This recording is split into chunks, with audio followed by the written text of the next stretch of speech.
Good evening. Tonight I'd like to invite you back to Harlan's Hollow. If you're joining these letters for the first time, this is where the story begins. In 1867, a man walked into a mountain valley with nothing but a broken boot and a list of things he still knew how to do. He never left. This is the letters collection with Sedalia. Good evening. You've found your way to the first letter. I'm Sedalia Voss, and tonight I want to share something that arrived, as the best things do, without warning. A journal, slim and water-stained, found tucked inside the wall of a mountain cabin during a renovation in a small Tennessee Valley town. The man who found it passed it along to a friend, who passed it to another, until it found its way, as lost things sometimes do, to exactly where it needed to be. The journal belonged to a man named Calhoun Ellis Reed. We know almost nothing about him, except what he chose to write down, and what he chose to write down was honest and lonesome and quietly extraordinary. I've taken the liberty, as I will with all our letters, of giving his words the voice they deserved. This is his story. These are his letters to no one, and now, tonight, to you. Pull the covers up. The fire is lit. The valley that kept him. Part 1. The Trail Without a Name. September 4th, 1867. Walking for 11 days now. I am not complaining. Walking is just putting one foot in front of the other. I do not yet know where I am going. The war has been over for 2 years now. 2 years, and I am still not entirely sure what to do with the silence it left behind. I had grown accustomed to the noise of it all. The drums, the orders, the constant business of survival. Then, one day, someone signs a paper somewhere, and the noise just stops. And you are left standing in a field with a rifle you no longer need, and a rank that doesn't mean what it used to.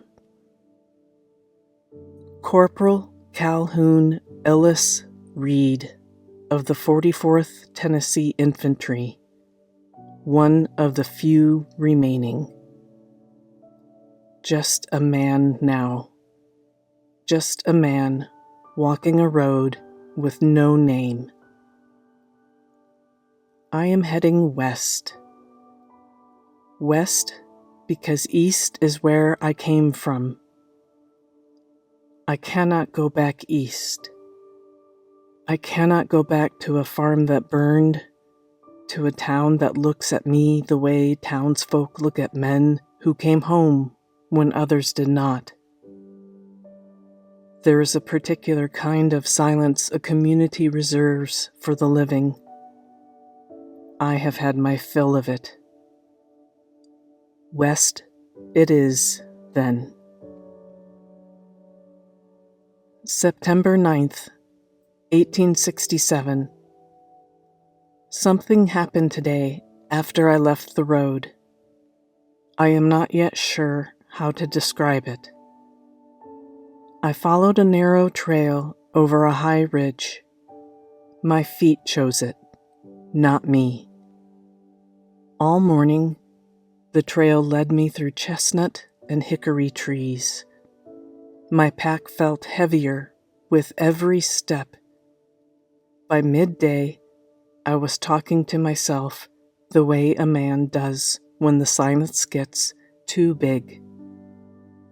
I had heard the whistles of wild turkeys when the trail crested the ridge, and the valley just opened up. I stopped walking. I am not a sentimental man.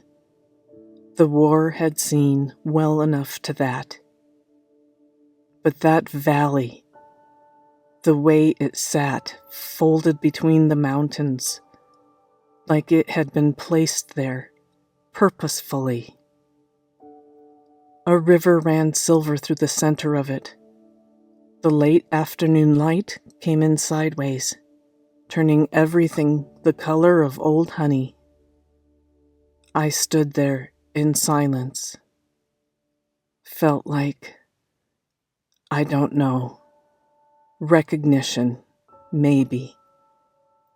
Or that something in my chest just let go after being clenched like a fist for years. I have found something. I am not yet sure how to describe it. Part 2. The Cabin at the Water's Edge.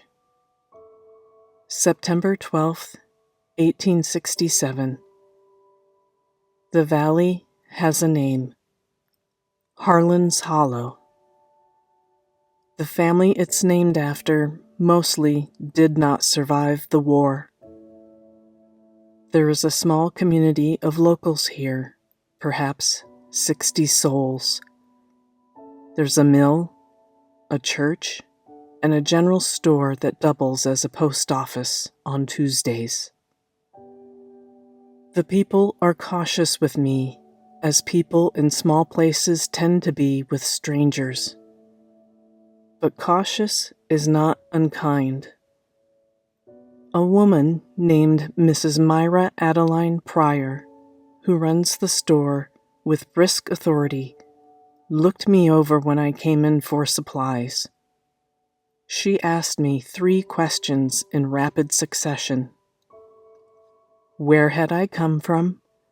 What had I done before the war? And did I have any skills useful to a valley?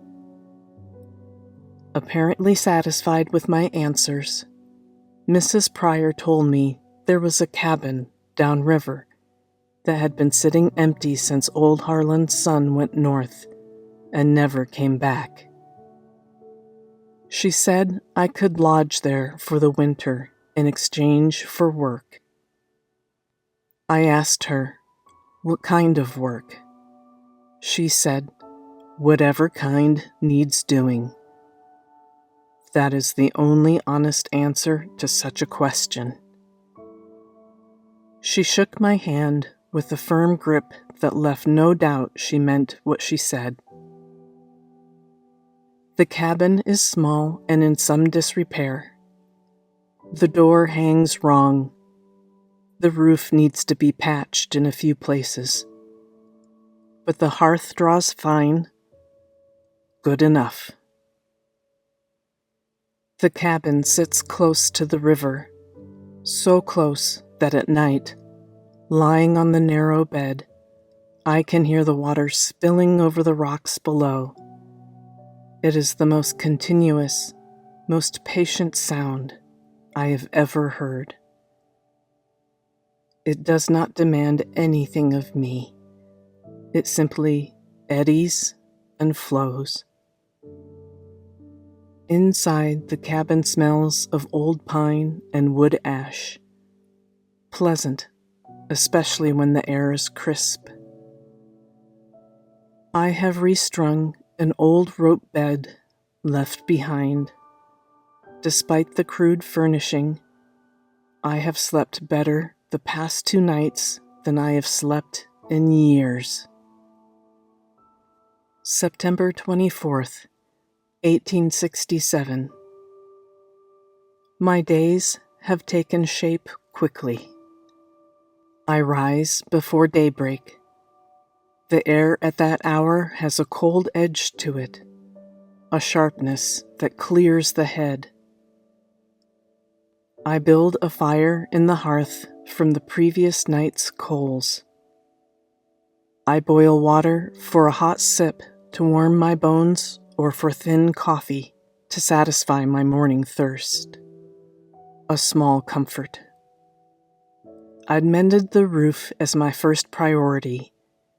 A few pieces of wood, a few nails, and some pine tar worked nicely to patch the gaps. I have since turned my efforts to mending fences on the property. The posts are old. Many have been heaved by past cycles of frost. The posts lean at odd angles. I dig them out with a spade, repack the earth in layers, and tamp it down with a boot heel until the post stands true. My back aches from the labor, and yet strangely, I feel more like myself than I have in years. There is something in the simplicity of this work.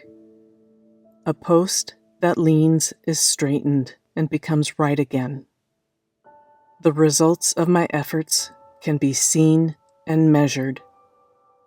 I have nothing left except for effort. On the second day of this work, I met a farmer and neighbor named Gideon Marshall. He lost 3 fingers on his right hand at Chickamauga. He seems to have made peace with his past.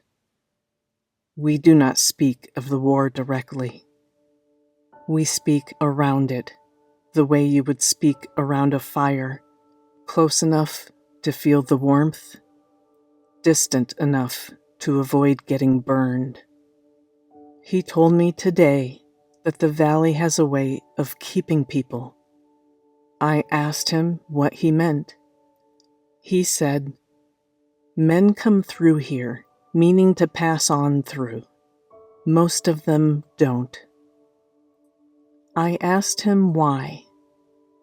He leaned back and turned his gaze to the river for a long moment, as if seeking precisely the correct words to speak. "The river," he said finally. "Once you've listened to it long enough, you can't hear yourself think without it." I did not have an answer for that. But walking back to the cabin that evening, boots caked with mud, I took in the light that glowed amber over the western ridge. The river reflected the sun's rays in pieces. I thought about what it would mean to stay here for a spell. There's a good weight in the bones from honest work and in letting people know your name again. I thought about what it would mean to put roots into earth that was not scorched, to actually choose a place rather than simply stop moving.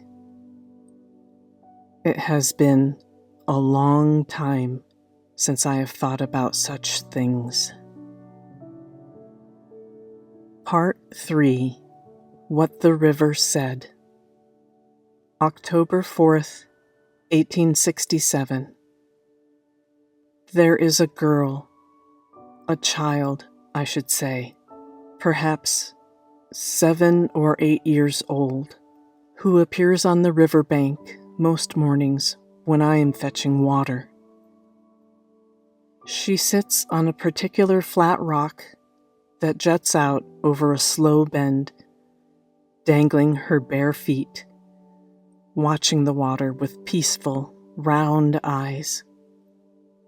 Her name is Clara. She is the granddaughter of Mrs. Pryor, who I have now come to think of as the unofficial governor of Harlan's Hollow, a position she holds with grace and iron. Clara does not speak much, but she watches everything. Last Tuesday, she appeared at my cabin door, which I had repaired and righted the week before. Clara was holding a jar with something in it, which she extended toward me without preamble. I looked at the jar. Inside was a single crawfish, very much alive, and very put out about the jar. "He came from the fast part," she said, as if this explained everything. "Is he yours?" I asked. She thought about it. "He was," she said. "Now, he's yours." Then she turned and walked back toward town through the long grass, her feet still bare. I stood in the doorway of the cabin, holding a jar with a crawfish in it, quite bewildered. For the first time in a very long time, I experienced the warmth from being given something without any requirement attached. No debt incurred. Just a small creature in a jar, offered freely by a child. I put the jar on the windowsill for the better part of the morning, then released the simple creature into the river near Clara's flat rock. The crawfish was gone in an instant. I left the empty jar of water on the rock, a simple reminder that there is still some good left in the world. October 16th, 1867. The first cold came down from the ridge last night. I woke to frost on the window glass and the river sounding different, more deliberate somehow, as if working harder to flow downstream. I have been here 6 weeks now. Whilst I was in town yesterday, Mrs. Pryor asked me, without looking up from her ledger, whether I intended to stay through spring. I replied that I had not yet decided. She said, still without looking up, the Harlan place could use someone permanent. The cabin is only part of it. There's 12 acres, the river frontage, and a root cellar that's better than most. I did not say anything in return. "You'd be doing me a favor," she said. "I'm tired of watching that land sit empty." I have been thinking about it all day, about what it means to claim a place, not merely collapse into one. About whether I can allow myself the grace to build something after having helped unmake so much. But tonight, sitting at this window with the frost gathering at the edges of the glass and the water dark and silver below me, I found myself thinking about spring, about what the valley must look like when the trees come back, about whether the fishing is good in the fast part of the river, where Clara's crawfish came from, about what it would mean to know a place through all 4 seasons, to know it the way Gideon Marshall does, so well it becomes part of the way you think. I have one word in mind. Maybe. One word. But it is the longest word I have written in 2 years. October 27th, 1867. The days have grown shorter. I have been splitting wood, cords of it. Gideon sometimes joins me with a silent nod. The axe is a good one, well balanced, and the wood splits clean in the cold air, the halves falling away smartly. The wood pile outside the cabin is of decent size. The cabin is sealed well for winter. I have stores of dried fish, picked berries, and apples. I now keep a few hens for egg laying. My hands have become calloused. The skin can endure most labors now without complaint. I find I am grateful for this in ways I cannot fully articulate. Epilogue. A note from Sedalia. The Journal of Calhoun Ellis Reed contains 43 more entries. By November 1867, he had purchased the property from a distant Harlan cousin in Knoxville for back taxes and a modest sum. By the following spring, he had broken 2 acres for farming. He lived in Harlan's Hollow for the rest of his life. He never married, but the records show that one Clara Pryor, later Clara Pryor Marshall, having married Gideon Marshall's youngest son in 1882, listed Calhoun Reed as a witness at her wedding, and again as godfather to her first child. Calhoun died in the winter of 1901. 34 years in the valley. The river is still there. The cabin is not. It burned sometime in the 1940s, the way old things do when no one is left to tend to them.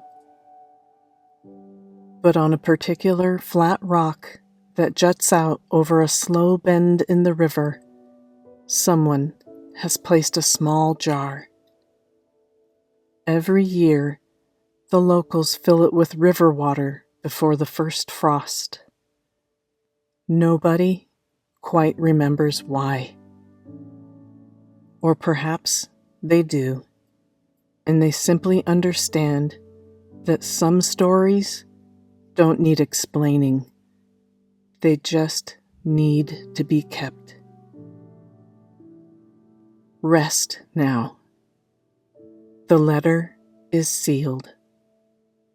I'm Sedalia Voss, and I'll find you again next week.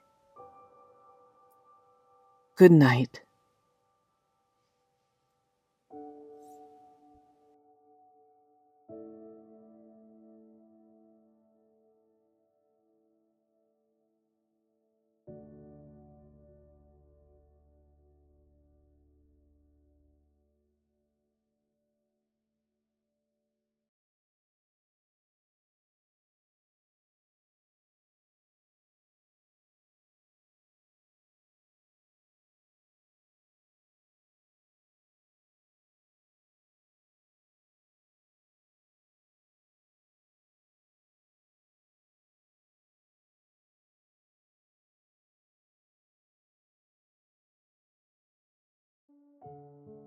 She had been putting off this journey for the better part of a year.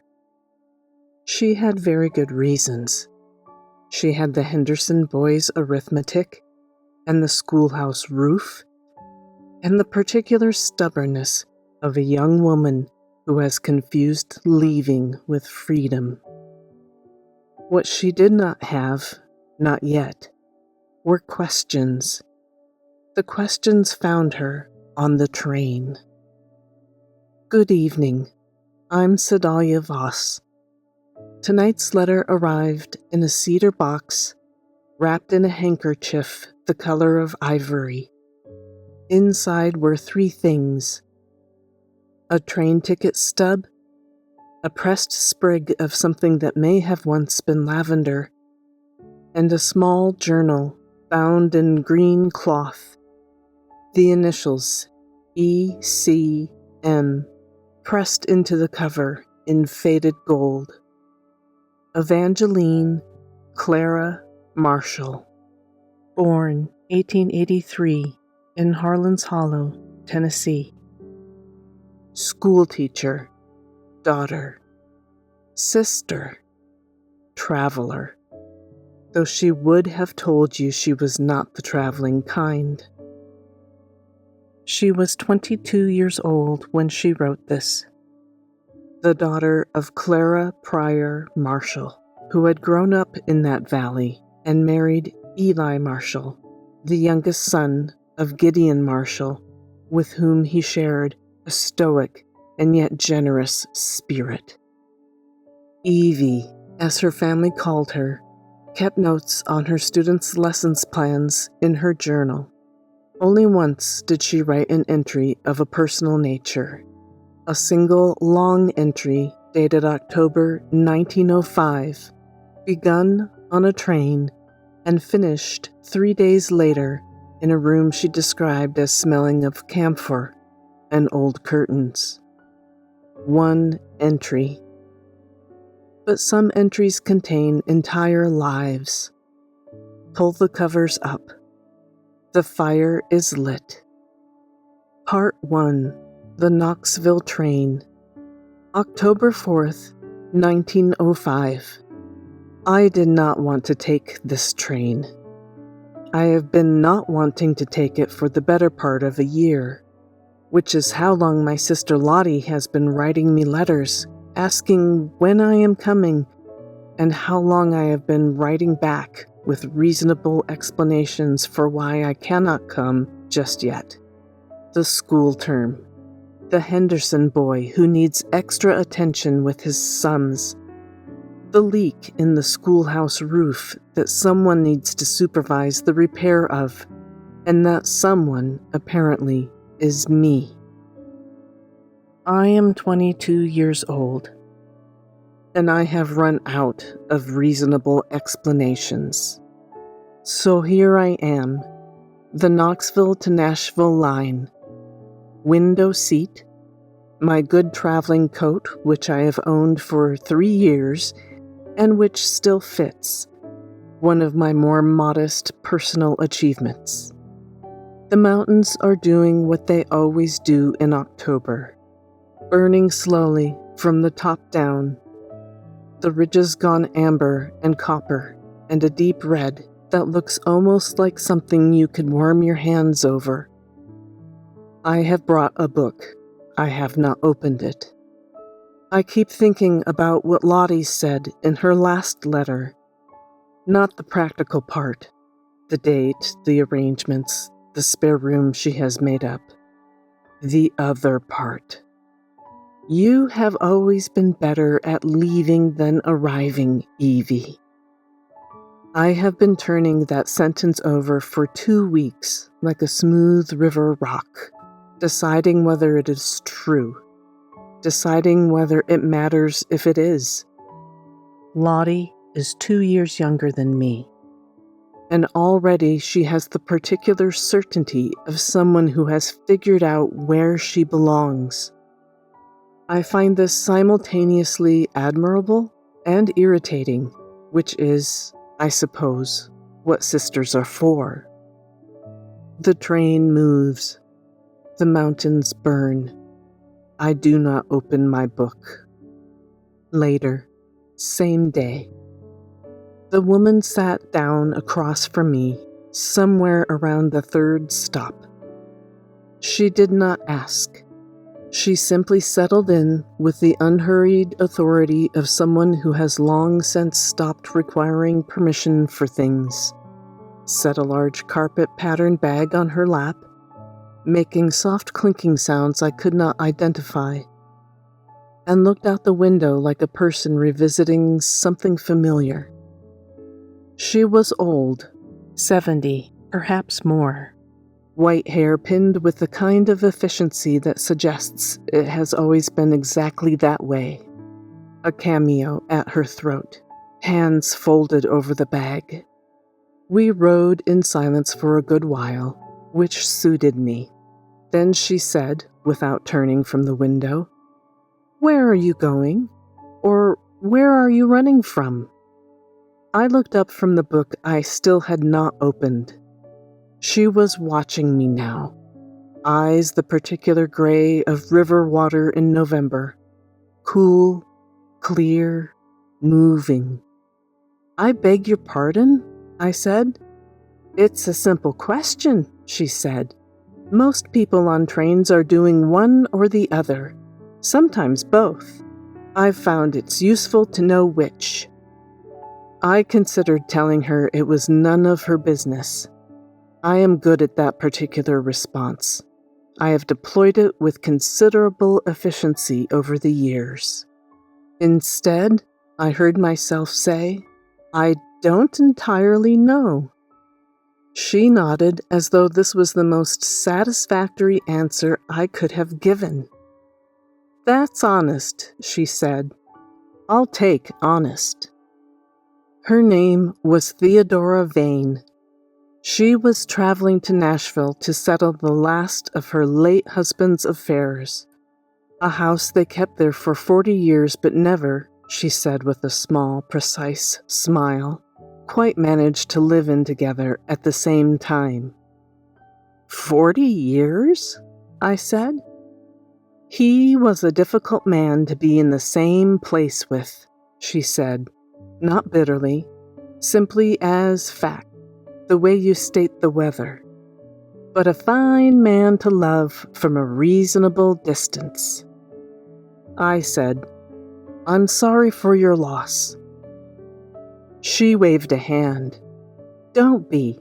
He had a good death, warm bed and someone holding his hand." She looked out the window. Most people don't get both. Part 2. What Mrs. Vane carried. I asked about the bag. My curiosity had simply outlasted my manners. She opened it without ceremony.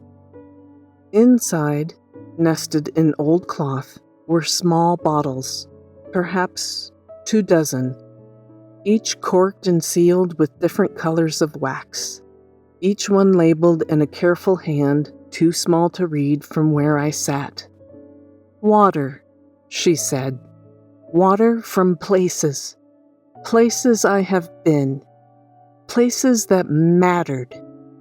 She lifted one, amber wax, a small yellowed label.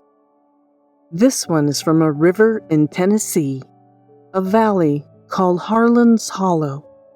I passed through it once, 30 years ago." She held it to the train window. The light came through it pale gold. "There was a man there who gave me directions when I was lost. Quiet sort. Had a small cabin right on the river." Something moved through me that I could not name. "I know that valley," I said. "I grew up there." She looked at me with those river-gray eyes. "Did you?" she said. It was not quite a question. "My mother grew up there too. Clara Pryor Marshall." I paused. "There was a man named Reed, Calhoun Reed, who lived on the old Harlan property.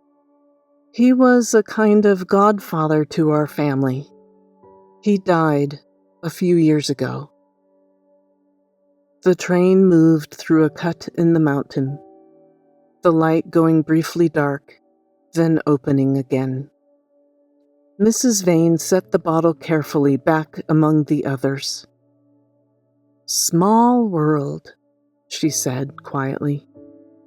"Or the right-sized one," I said. I surprised myself with that. She looked at me with something new in her expression. Reassessment. A small recalibration. "Tell me about him," she said. "This Reed." And so I did. Part 3. What I told her. I told her about the flat rock, Clara's Rock, as it had come to be known locally, after my mother visited it nearly every day as a child. I told her how Calhoun Reed used to sit on the bank near that rock in the early mornings, so still that the herons would land nearby without noticing him. I told her about the jar. My mother had told me the story so many times it had become part of how I understood the world. That kindness given freely, without debt or expectation, travels further than the hand that offered it. She had given a crawfish in a glass jar to a lonely man when she was a child. He had released the crawfish into the river, left the empty jar on the rock, and every year, for the rest of his life, placed a fresh jar of river water there before the first frost. When he died, it became a tradition. The valley kept doing it. Nobody organized it. It simply continued, the way river water continues. "That is a fine story," Mrs. Vane said, "and you grew up inside it." She folded her hands over the bag. "That's a particular kind of luck. Most people have to go looking for fine stories." I thought about Lottie's letter. Better at leaving than arriving. "I'm not sure I knew that's what it was," I said. "When you grow up inside something, you mostly just see the walls." Mrs. Vane was quiet for a moment. "What does your sister need from you?" she asked. Not unkindly, just directly, the way certain old women ask the question everyone else has been walking around. I looked out the window at the mountains going past. "I think she just needs me to show up," I said. "And I think I have been afraid that if I do, if I let myself be close to home again, I won't want to leave."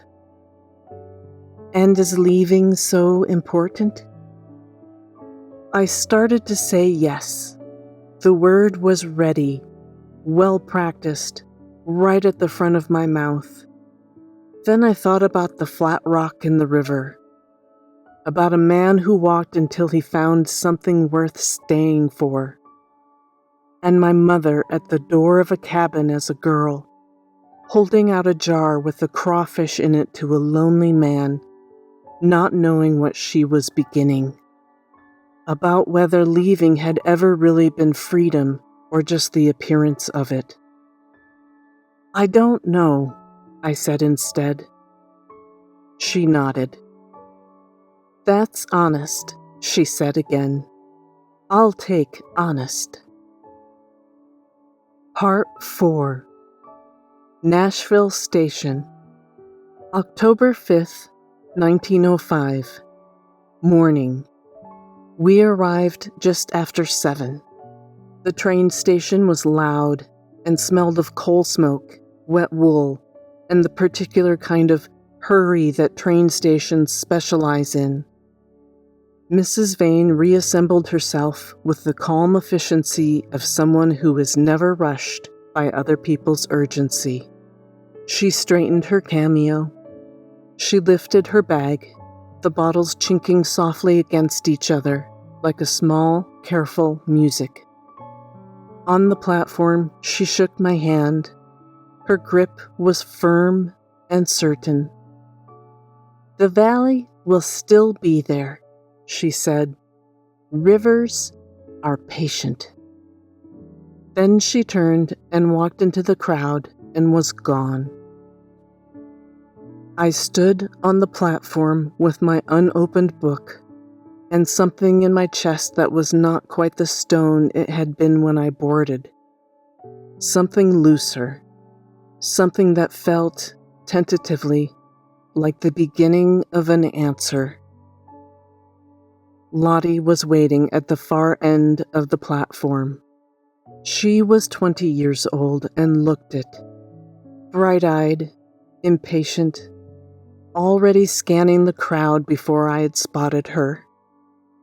When she saw me, she did not wave.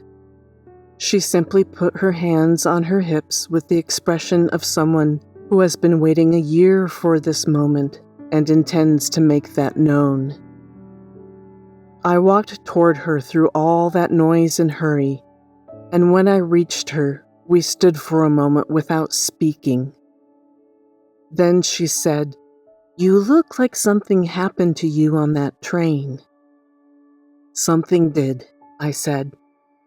She looked at me for a moment with those clear, direct eyes, our mother's eyes, the same ones I see in the mirror every morning.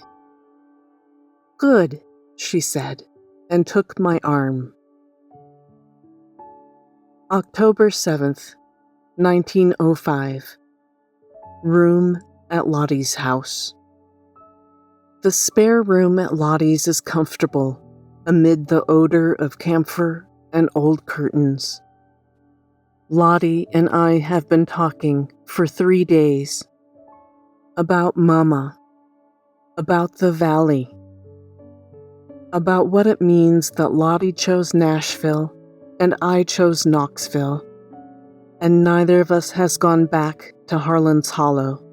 Not really. Not for more than a holiday visit since we were girls. This afternoon, Lottie asked, "Do you ever miss it? The river? Mama's rock?" I thought about Mrs. Vane and her bottles of water, about places that mattered, carried carefully, sealed with wax. "Yes," I said, more than I admitted to myself. Lottie was quiet for a moment. "Mama put the jar out last October," she said. "She wrote me about it, said nobody asked her to. She just knew it was time." Outside the window, Nashville went about its business. I thought about the valley, about Mama and Pa, too, about river water catching October light. I think I would like to go home. Not to leave something, just to arrive. Epilogue. A note from Sedalia. The Journal of Evangeline Clara Marshall, aside from school teaching notes, contains only that one entry. But the cedar box held one other thing I did not mention at the start. A photograph. Small, slightly blurred, the way photographs were in those years. A young woman standing on a flat rock above a river bend, one hand shading her eyes, the other held loosely at her side. On the back, in a hand that matches the journal, the words, "Home, 1906. She went back, and apparently she stayed. The Marshall family farmed that valley for generations after. The schoolhouse Evie had taught in still stands. There is a small plaque inside the door listing every teacher who served there. Evangeline C. Marshall, 1906 to 1932. 26 more years. The river is still there. On the flat rock, someone has placed a small jar. It is, I think, the same gesture it has always been. A reminder that there is still some good left in the world. Rest now. The letter is sealed. I'm Sedalia Voss, and I'll find you again next week. Good night.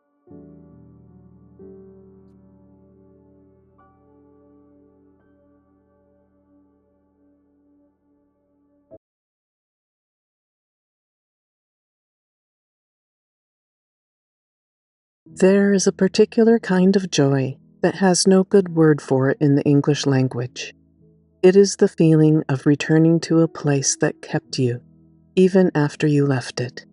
Even if it hadn't been where you did most of your growing up, there are still places that feel like home. Good evening. I'm Sedalia Voss. Tonight's letter did not arrive by post. It was handed to me in person by a woman named Ruth Marshall Calloway, her hair gray with age, who appeared at my door while an old truck idled in the driveway, the silhouette of a person waiting patiently in the driver's seat. She set a shoebox in my hands and said, "I think you'll know what to do with this." Then she returned to the truck and left with her driver before I could offer her so much as a cup of tea.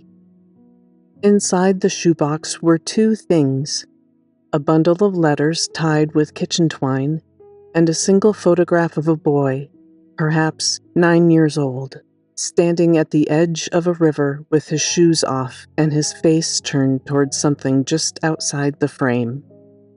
On the back of the photograph, in a woman's careful hand, Thomas, enjoying summer. The boy's name was Thomas Calloway. He was Evangeline Marshall's nephew, the son of her younger sister, Lottie Marshall Calloway. He was born in 1906 in Nashville, Tennessee. He grew up in the city but came to Harlan's Hollow every summer as a child. He left both places for good, or so everyone had assumed, at the age of 17. He came back at 24. This is the story why. Pull the covers up. The fire is lit. The Boy Who Came Back. Part 1. What the Valley Was to a Boy. The letters are not Thomas's. They are his mother's, Lottie Marshall Calloway, who wrote to her sister Evie every week for years with the faithful regularity of someone who understood that distance is no reason to stop talking to the people you love. Most of the letters are ordinary: weather, recipes, the minor catastrophes of raising children in Nashville row houses. But scattered through them, the way certain wildflowers scatter through a field without apparent plan, are passages about Thomas. Lottie wrote, "Tommy came home from the Hollow last August, changed in some way. I cannot put my finger on it. Quieter, not sad, more like a person who has just been told something true and is still deciding what to do about it." He was 9 years old that summer. What had changed him, as best as anyone could piece together, was a morning he had spent alone at the river. Evie had taken him there. She did not stay. She had simply shown him the flat rock where his grandmother, Clara, used to play as a child. Evie told him the story about the crawfish, the jar, the man named Calhoun Reed and his cabin. And then she walked back up the bank and left him to sit with it. Thomas sat there for 2 hours. When he came back to the farmhouse for lunch, he ate his meal without speaking. And when Evie asked him what on earth was on his mind, he said, with the sober precision of a 9-year-old in the grip of a large feeling, "I think the river knows something we don't." Evie wrote that down in a letter to Lottie, underlined it, and added, "I don't know where he gets this from." To which Lottie apparently replied, "I know exactly where he gets it from." Part 2. The Leaving. At 17, Thomas spent one last summer in Harlan's Hollow before leaving with the particular conviction of someone who has decided, once and for all, that the life ahead of him is more interesting than the one behind. He was not wrong, exactly. He went to Nashville first, brought his mother a collection of orchard fruits and jams, and then joined a survey crew mapping the western edge of the Appalachian Mountains, which meant he was, in a certain irony nobody failed to notice, spending considerable time in the mountains he had left. He wrote home irregularly, cheerful letters, descriptions of places, not much about himself. Lottie wrote to Evie, "I think Tommy is looking for something. I'm not sure he knows what it is yet." Evie wrote back, "He'll know it when he finds it. He has a good mind and a fine spirit." Years passed and went on without much interruption. That was until 1929. Thomas was 23 years old. In 6 years' time, he had earned a reputation as a hard worker, a bit of a loner, and when he wasn't working, he enjoyed exploring the woods and streams. But in the faraway city of New York, a place that Thomas had only read about but never seen for himself, the devastating Wall Street crash of 1929 rocked the nation that October. The country's finances crumbled. The job and economic losses were far-reaching. Thomas had managed to stay on, working the few surveying jobs that occasionally presented themselves. He watched, though, as other good men, both friends of his and workers with families to feed, moved on in desperate search of wages. It was especially difficult for Thomas to see how the children of these families suffered, becoming thin and frail from hunger. Thomas found some consolation in the woods and streams, but the images of the children remained imprinted in his mind. His explorations began to feel more like searches, although he did not know for what. What Thomas found by the following spring was not a place or a person, but a moment. The kind that arrives without announcement and rearranges things. He had been working a small surveying job near a river in the western part of North Carolina. Early April, the trees not quite leafed out yet. That particular in-between light of early spring when everything looks like it is about to blossom.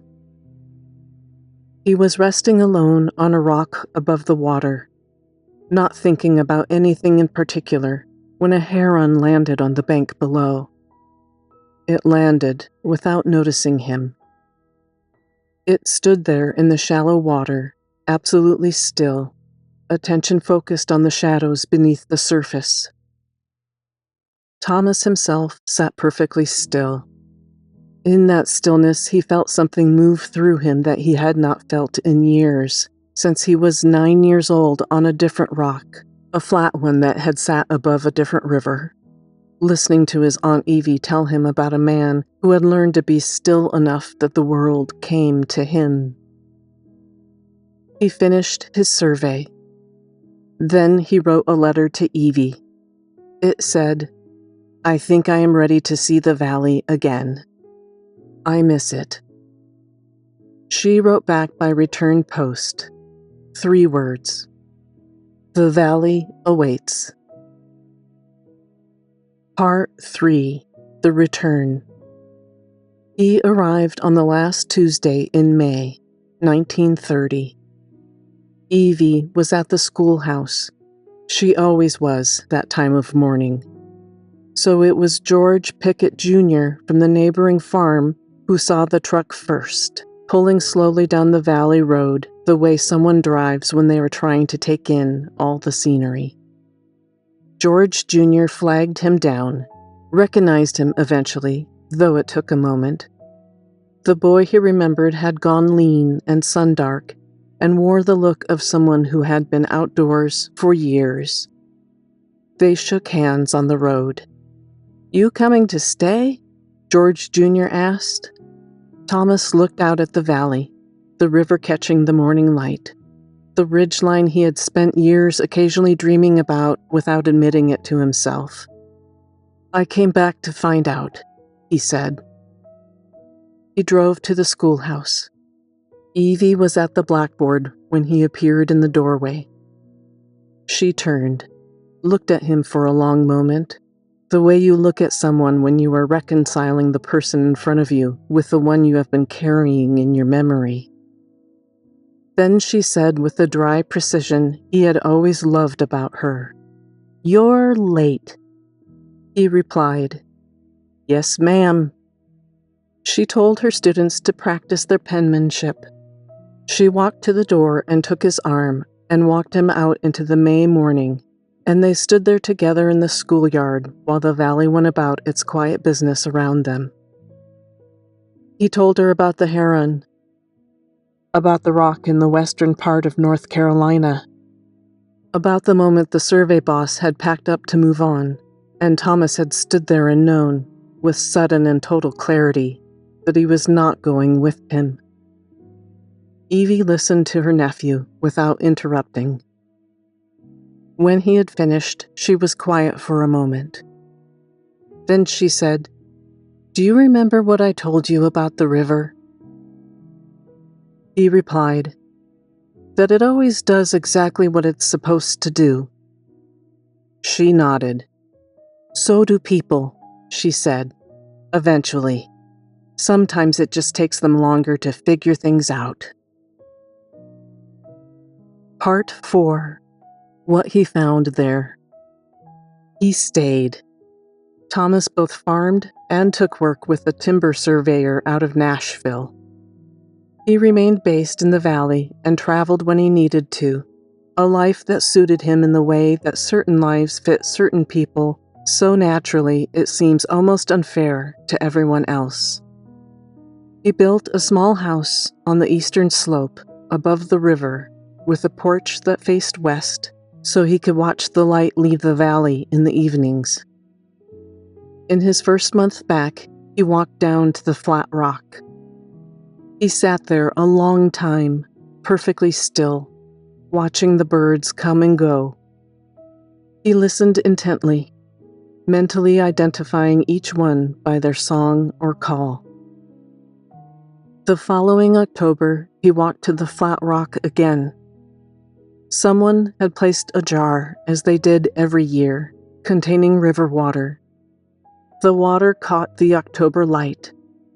Thomas sat on the rock, closed his eyes, and basked in the sun's warm rays. His thoughts went quiet.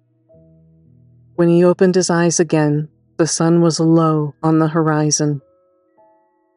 Thomas walked back up to the farmhouse where Evie was waiting with supper on the stove. Evie cheerfully began talking about two of her students and how, with quiet satisfaction, they had a remarkable gift for arithmetic. Thomas hung his coat on the hook by the door and sat down at the table.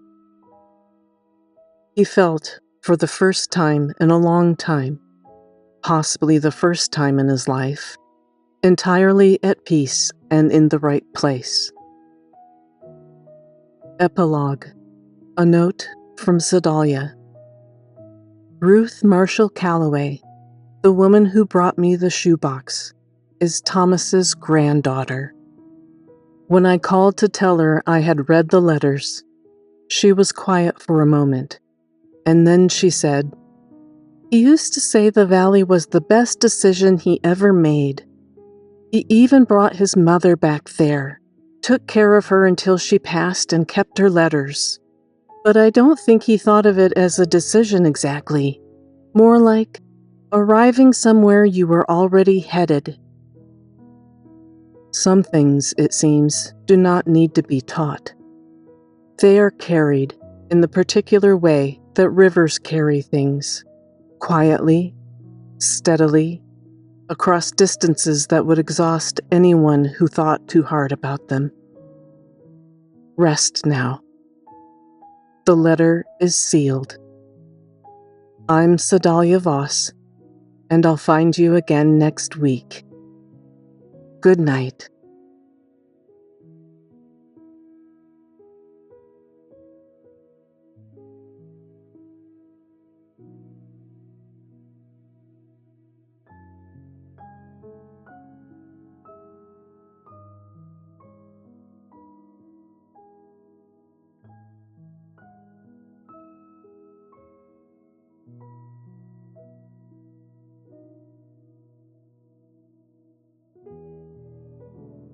There are men who survive a war and spend the rest of their lives searching for resolution. And there are men who survive a war and spend the rest of their lives learning, imperfectly, in the peace of rivers and mountains, that surviving means rebuilding, slowly, in the company of good people. Calhoun Reed was the second kind. Good evening. I'm Sedalia Voss. You may remember Calhoun Reed, who fought in the Civil War. If you do, I'm glad. It means you've been here long enough for the valley to feel familiar. If tonight is your first letter, don't worry. His story doesn't ask for credentials. What I have tonight is a story about two men who, 15 years earlier, would have been required to fight each other. I have a single folded page found tucked inside the back cover of Calhoun's journal by the archivist who cataloged it decades earlier. It was written in a different hand, not Calhoun's clipped, spare script, but something rounder, more deliberate. The letter told me his name. Calhoun's journal and a handful of county records told me the story around it. At the top of the page, in Calhoun's writing, 2 words: keep this. He kept very little, so I kept it too. Pull the covers up. The fire is lit. The Stranger at the River's Edge. Part 1. The Man on the Riverbank. September 1879. Calhoun had caught 5 fish to fry up for his supper and was returning to his cabin when he spotted the man sitting on the riverbank. Calhoun's dog, Pearl, had actually spotted him first, let out a woof, and then ran ahead to sniff him. The man sat as if he'd been carrying something heavy for a long time, so still that Calhoun had briefly thought he was in a trance. Then the man reached over to pet Pearl and scratch her head. Pearl soaked up the attention. Calhoun approached. The man was perhaps 50, his hair peppered with age, lean in the way that years of poor eating makes a man slender, not healthy, but worn down to what remains. His coat was too thin for September. Just passing through, the man said. Lost my horse. Calhoun studied him for a long moment. The man's eyes were a particular shade, a steel gray that Calhoun associated with men who had seen the same things he had in the war and had made different arrangements with the memory of them. That's poor luck, sir, Calhoun said. You eaten today? The man's jaw tightened, the particular pride of someone who does not want the question answered aloud. Come on then, Calhoun said. We haven't far to go. Calhoun wasn't asking. He began walking. At first, the man didn't move. Pearl wagged her tail anxiously, licked the man's hand, then bounded off to follow Calhoun. Something stirred in the man, and he arose slowly, stiffly, collected a single saddlebag, his only possession, then began walking too. Calhoun slowed his pace to allow the man to catch up, then said, Name is Reed, Calhoun Reed. The man replied, Aldous Greer. He said it in the way a man gives information he is required to give. The minimum, cleanly delivered. Both men fell silent for the remainder of the brief walk to Calhoun's cabin. The clucking of hens could be heard as the men approached. Go on inside. Rest, Calhoun said with a certainty that implied a directive rather than an invitation, a quality he had adopted from Mrs. Pryor. Calhoun collected a few eggs from the hens, cleaned the fish he had caught, and then fried up both. The men bowed their heads before eating, though the only prayer either found was a quiet "Amen." Aldous thanked him graciously before the first bite. He ate every bite.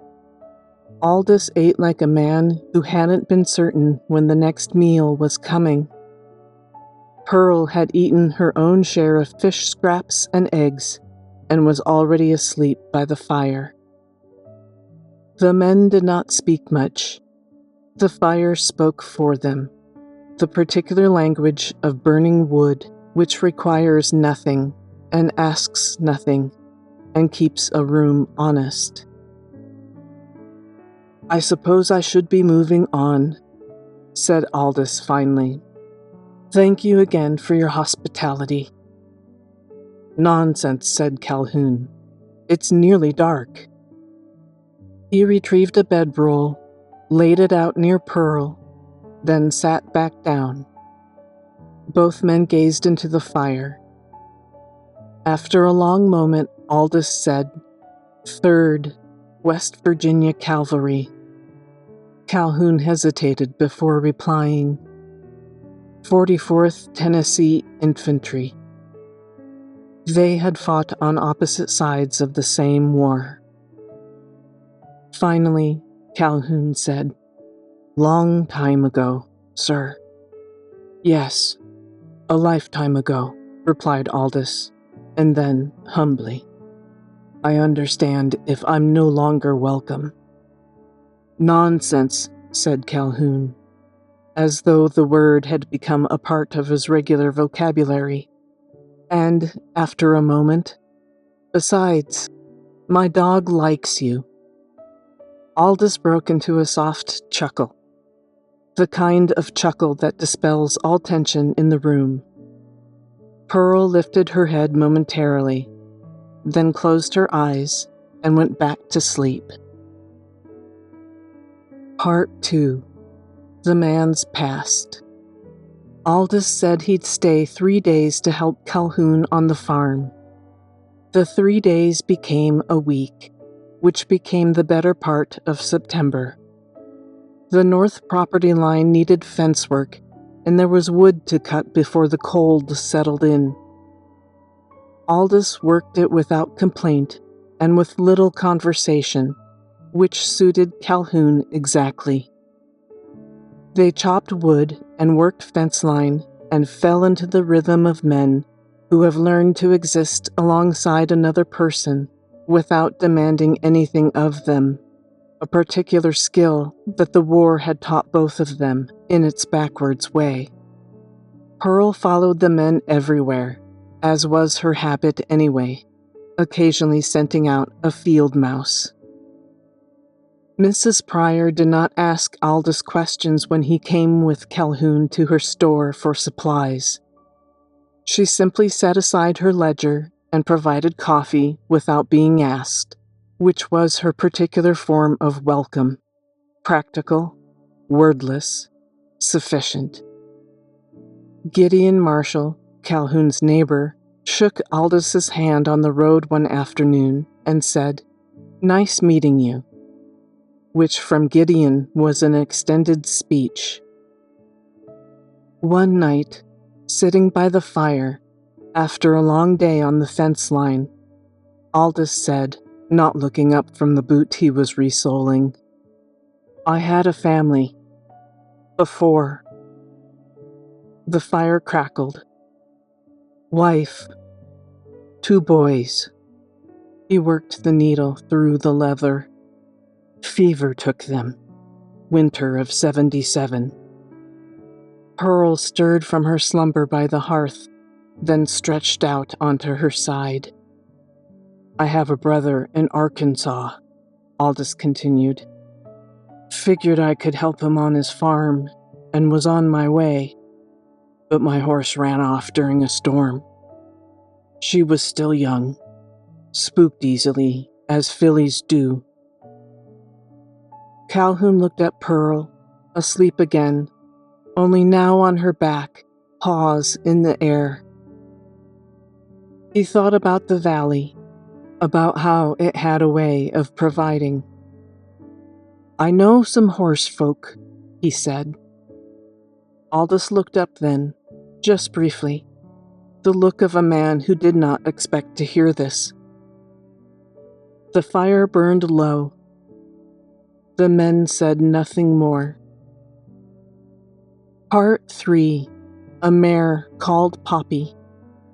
George Pickett Jr. worked horses on his grandparents' property a few miles east, a place that smelled of hay and wood smoke and the particular patience that comes from raising animals well. His grandmother, Martha Pickett, kept 3 standard-bred mares: Poppy, a sound 12-year-old with a friendly disposition, and her 2 offspring, Penny, 8 years old and Martha's preferred ride, and Pixie, a 5-year-old still a bit green under the saddle. Poppy was being ridden less and less. She had simply been outpaced by time and younger horses, as most of us eventually are. George Jr. had mentioned her to Calhoun once, in passing. Calhoun had filed it away, the way he filed most things, quietly, in a place he could find later. When he and Aldous walked over to the Pickett property, Martha met them at the fence. She was not a woman who warmed slowly. She warmed or she didn't, and you knew within the first minute which it was going to be. She had brought them coffee. That was a good sign. Aldous spoke plainly. He had money from the 1 saddlebag still in his possession. Not much, but honest. He removed his hat when he made his offer for Poppy and for a bridle and saddle. Martha listened, then she looked at Poppy in the paddock, and her expression became one of a woman doing arithmetic that has nothing to do with money. "Grandma," George Jr. said, "let the horse go." Martha did not look at him. Calhoun reached into his coat and handed Martha a jar of water over the fence post between them. River water. Cold and clear. Martha looked at the jar for a long moment, and then back at Aldous. She made a hum low in her throat that meant yes, in the way that some women's silences mean yes. The transaction was completed without further ceremony. Walking Poppy back along the road, Aldous ran his hand once along her neck. She did not flinch. He asked Calhoun about the jar of water. Calhoun kept his eyes on the road ahead. "It's water from a special place in the river. Around here, it means you come in good faith and leave in good standing. Martha knows that." Aldous nodded and patted Poppy's shoulder. Calhoun noticed that the steel gray in Aldous' eyes had shifted. Something softer underneath, something that might, in better light, have been misty blue. Part 4. The Morning He Left. Aldous awoke to Pearl licking his face. He rolled up the bedding and made coffee. Calhoun fried up eggs and potatoes. Pearl devoured the scraps. After breakfast, Aldous saddled up Poppy. Calhoun handed him the bedroll. "You're going to need this." Aldous' blue-gray eyes glistened. "You saved my life, Calhoun, in more ways than one. I don't know why." His voice dropped off.